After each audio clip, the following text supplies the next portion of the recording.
ka doon? Sa Pepsi ka. Ah, yun dito? Meron kang Pepsi? Oh, bakit? Bakit nawala ka doon?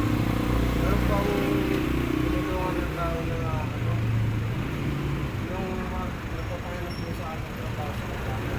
Tinulungan ko po. Oh. Pinakatasan ko sa akin.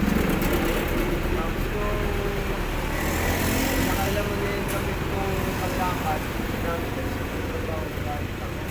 Away kayo? Bawal naman kami. Binato ko siya ng bote, sa nagbawala ako. Tapos nung ano, pumasok po ako dun sa tricycle, pagkatapos ko nito ako siya.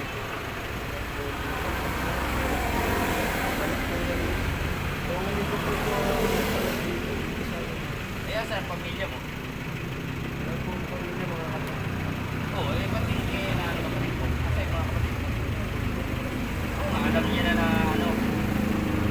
Eh, ba't kayo tawagan? Hindi ka ano, sulat. Yung patulong ako kay ano, kay Rapi Tulfo. Meron po ako dati mga ano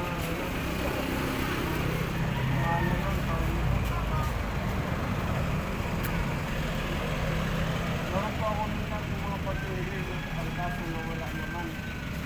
Pero meron po ako nitong ano, itong medical. Kailan ka ba, ilang araw ka na di kumakain?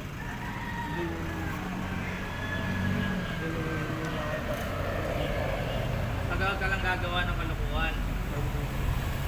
Kasi ko dito, barangay. Kala magnanakaw, may gagawa ng disbanda.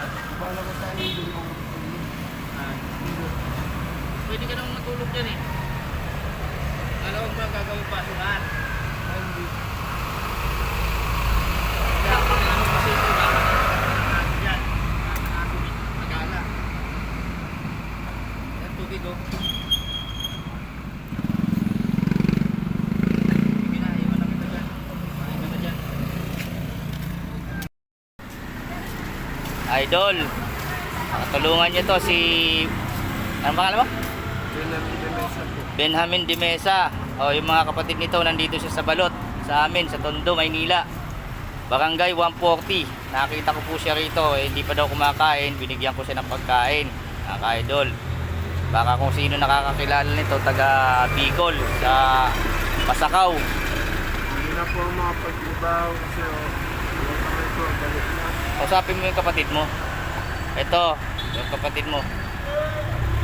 Sige. Ano pangalan ng kapatid mo? Ha? Bernadette de Mesa. Baka nakikita mo itong kapatid mo. Pakitulungan mo, nandito sa Maynila to. Hindi na nakakapagtrabaho. Binigyan ko siya ng pagkain para makakain. Yan, kung kilala mo siya, ayan. Puntahan nyo na lang siya. Dito sa Barangay 140. Saan kami matatagpuan kung sakali? Dito lang po. Ha? Huwag kang lalayo ha, baka mamaya biglang tumawag sa akin. So, ayan mga ka-idol, tulungan nyo na lang po sila. Siya. Hindi lang po lagi. Dito lang po sa Barangay 140, Balot, Tondo, Maynila. Sa may Rodriguez. Ayan po ang YouTube channel ko. Kung gusto nyo maano, chat nyo na lang po ako para kausapin ko siya, para ipakausap ko po sa inyo mga ka-idol. Salamat po.